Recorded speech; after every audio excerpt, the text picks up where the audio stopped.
The big question is looming over Wednesday's debate.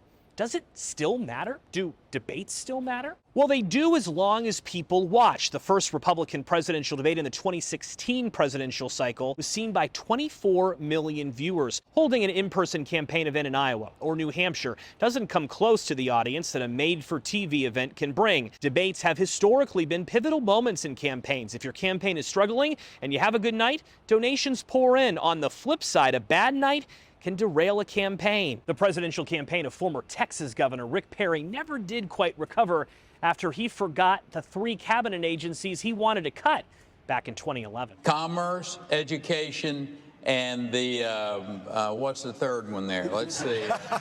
There are, though, plenty of questions about how many Americans, how many voters will actually watch, knowing that former President Trump has decided to skip the event. Mr. Trump continues to have a commanding lead over his rivals. He's up by around 40 points with no sign that he has lost any support following his multiple indictments. But Wednesday's debate does still matter because the race to be the alternative candidate to Mr. Trump going into 2024 is still wide open. Florida Governor Ron DeSantis is currently number 2 in the polls, but political newcomer and businessman Vivek Ramaswamy is showing some momentum. Not to mention, some of the candidates on the stage could be auditioning for a vice presidential pick if Mr. Trump does in fact win the nomination. In lieu of participating in this debate, former President Trump has taped an interview with Tucker Carlson set to be released around the debate time. As for Democrats, they're on the ground here in Milwaukee as well, but they're on the airwaves too, announcing a $25 million ad buy in key states like Nevada, Arizona, Michigan, and Wisconsin this week.